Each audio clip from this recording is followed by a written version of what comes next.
ओम। अष्टात्रिंशः सर्गः। राजा सगर के पुत्रों की उत्पत्ति तथा यज्ञ की तैयारी। तां कथां कौशिको रामे निवेद्य मधुराक्षरां पुनरेवापरं वाक्यं काकुत्समेदमब्रवीत्।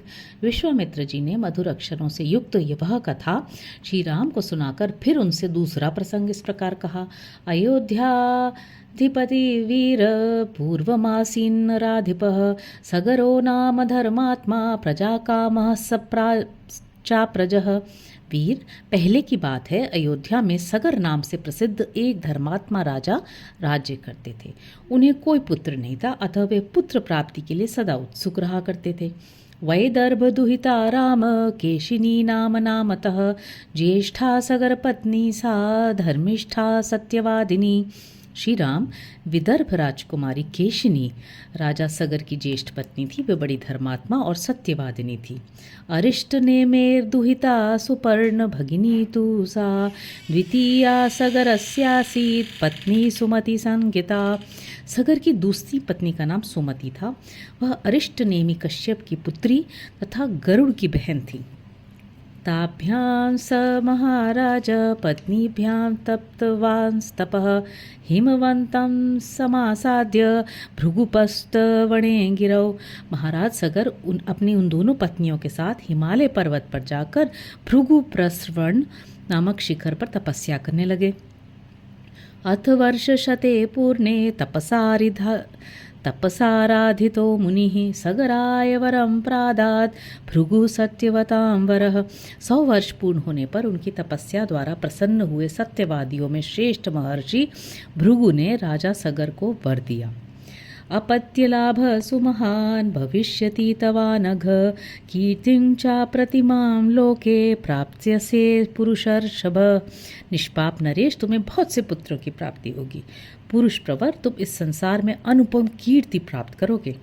एका जनयिता तात पुत्रं वंशकरं तव षष्टिं पुत्र सहस्राणि अपरा जनयिष्यति।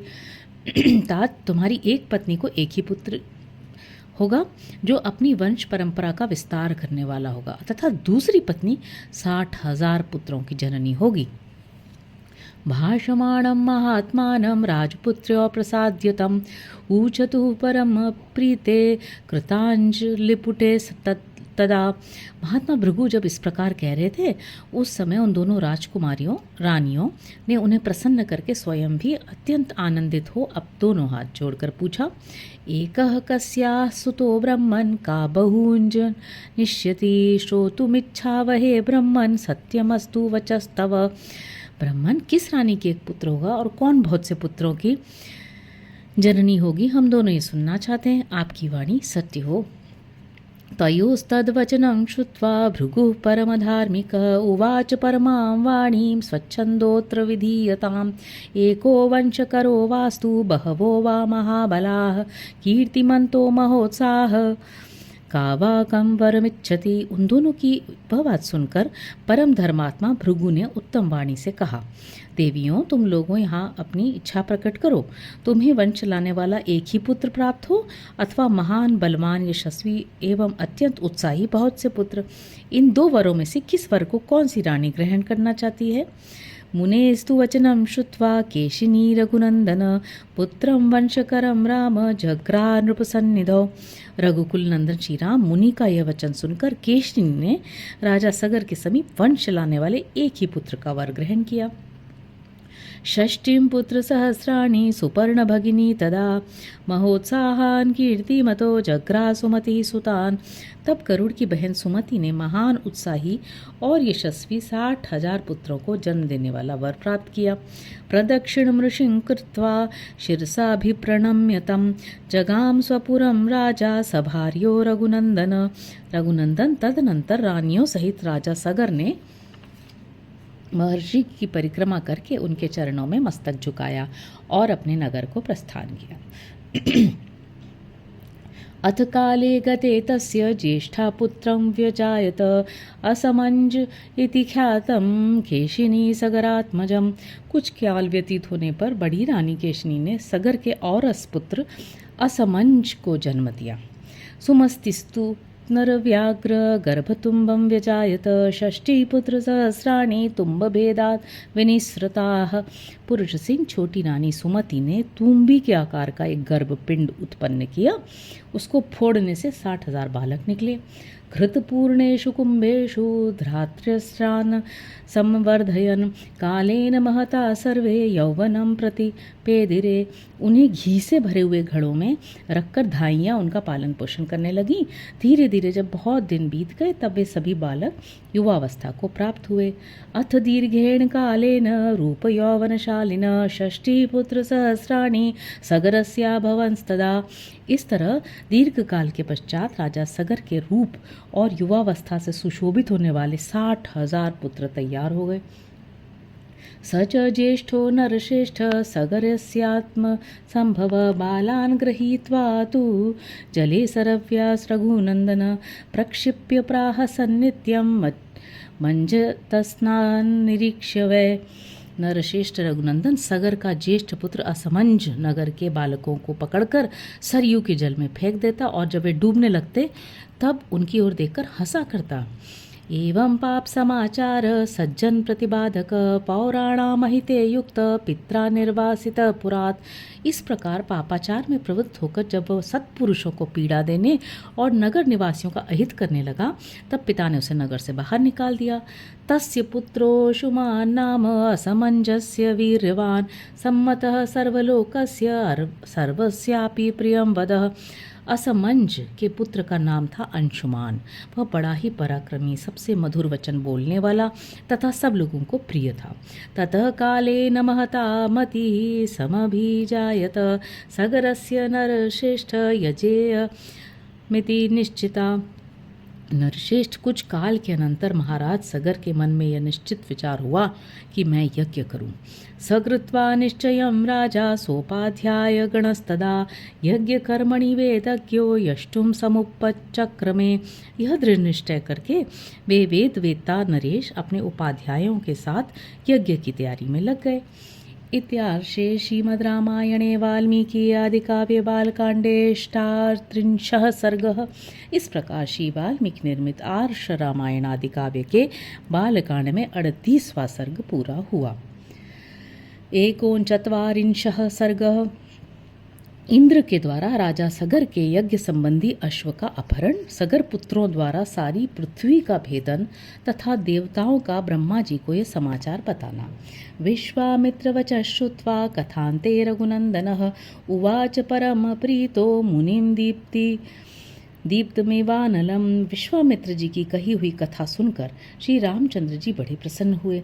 उन्होंने कथा के अंत में अग्नितुल्य तेजस्वी विश्वामित्र मुनि से कहा, श्रोतुमिच्छामि भद्रं ते विस्तरेण कथामिमां पूर्वजो मे कथं ब्रह्मन् यज्ञं वै समुपाहरत्। ब्रह्मन आपका कल्याण हो, मैं इस कथा को विस्तार के साथ सुनना चाहता हूँ। मेरे पूर्वज महाराज सगर ने किस प्रकार यज्ञ किया। तस्य तद्वचनं श्रुत्वा कौतूहल समन्वितः विश्वामित्रस्तु काकुत्स्थमुवाच प्रहसन्निव। उनकी वह बात सुनकर विश्वामित्र जी को बड़ा कौतूहल हुआ।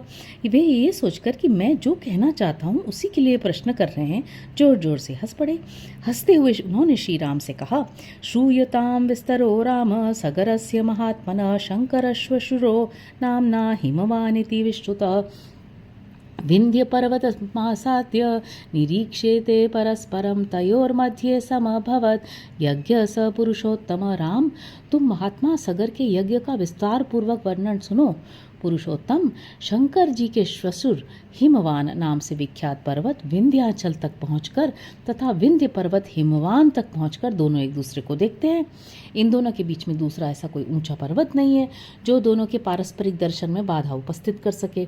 इन्हीं दोनों पर्वतों के बीच आर्यावर्त की पुण्य भूमि में उसी यज्ञ का अनुष्ठान हुआ था। सही देशो नरव्याघ्र प्रशस्तो यज्ञ कर्मणि तस्याश्वचर्यां काकुत्स दृढ़ धनवा महारथ अंशुमान करोत्तात सगरस्य मते स्थित। पुरुष सिंह वही देश यज्ञ करने के लिए उत्तम माना गया है। तात का कुत्स नंदन राजा सगर की आज्ञा से यज्ञीय अश्व की रक्षा का भार सुदृढ़ धनुर्धर महारथी अंशुमान ने स्वीकार किया था।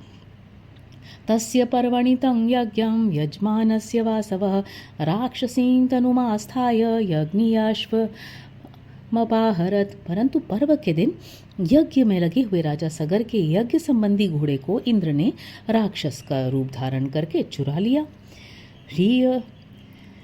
माणे तु काकुत्स तस्मिन्नश्वे महात्मन उपाध्याय गणा सर्वे यजमानवत्मथा ब्रुवन् अयं पर्वणि वेगेन यज्ञियाश्वोपनीयते हर्तारं जहि काकुत्स हयश्चैवोपनीयतां यज्ञछिद्रं भवत्येत सर्वेषां शिवाय नः तत्तथा क्रियतां राजन् यज्ञोच्छिद्र कृतो भवेत्।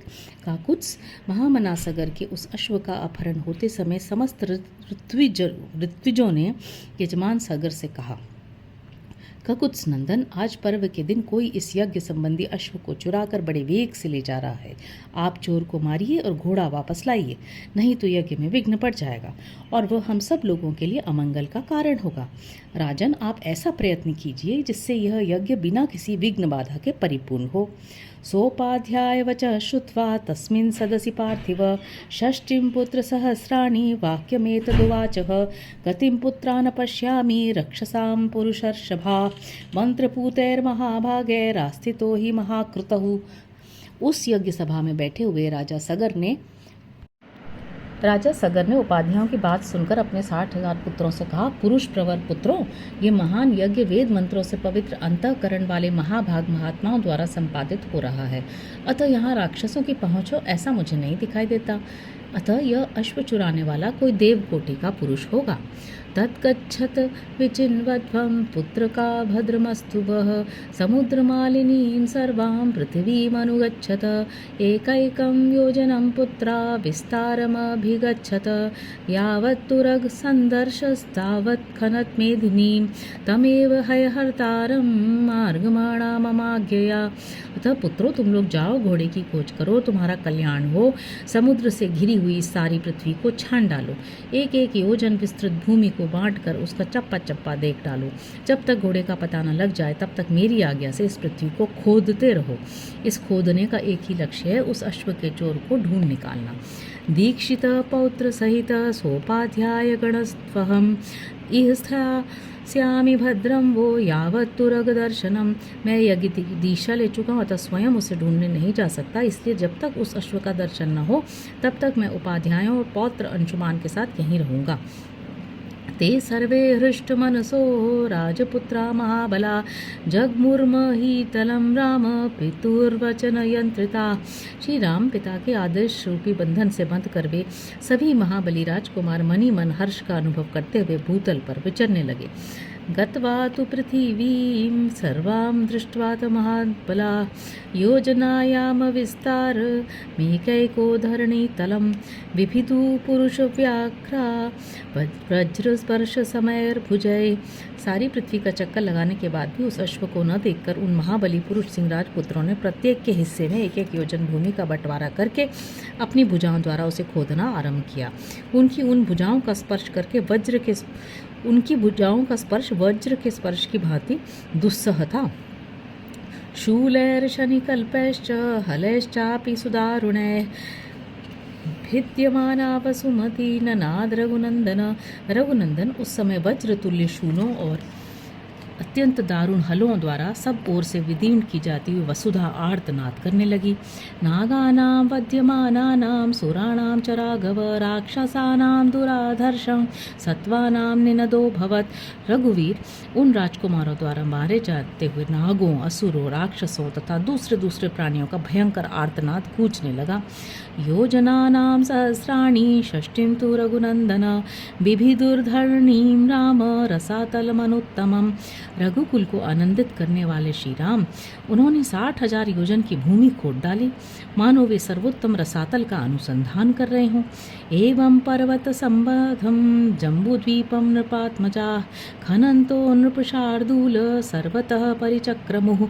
नृपश्रेष्ठ राम, इस प्रकार पर्वतों से युक्त जम्बूद्वीप की भूमि खोदते हुए वे राजकुमार सब ओर चक्कर लगाने लगे। ततो देवाः स गंधर्वाः सासुराः सपत्रगाः सपत्नगाः सम्भ्रान्तमनसः सर्वे पितामह मुपागमन्। इसी समय गंधर्वों, असुरों और नागों सहित संपूर्ण देवता मनी मन घबरा उठे और ब्रह्मा जी के पास गए। ते प्रसाद्य महात्मानं विषण्णवदनास्तदा ऊचुः परम संस्रताः पितामहमिदं वचः। उनके मुख पर विषाद छा रहा था। वे भय से अत्यंत संत्रस्त हो गए थे। उन्होंने महात्मा ब्रह्मा जी को प्रसन्न करके इस प्रकार कहा, भगवन् पृथिवी सर्वा खन्यते सगरात्मजैः बहवश्च महात्मानो वन्ध्यते जलचारिणः। भगवान, सगर के पुत्र इस सारी पृथ्वी को खोद डालते हैं और बहुत से महात्माओं तथा जलचारी जीवों का वध कर रहे हैं। अयम यज्ञ हरोस्माकं नीनाश्वोपनीयते इति ते सर्वभूतानि हिंसन्ति सगरात्मजा।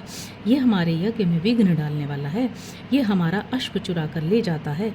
ऐसा कहकर वे सगर के पुत्र समस्त प्राणियों की हिंसा कर रहे हैं। इत्यार्षे श्रीमद् रामायणे वाल्मीकि आदि काव्ये बालकांडे एकोनचत्वारिंशः सर्गः। इस प्रकार श्री वाल्मीकि निर्मित आर्ष रामायण आदि काव्य के बालकांड में 39वां सर्ग पूरा हुआ। हरि ओम।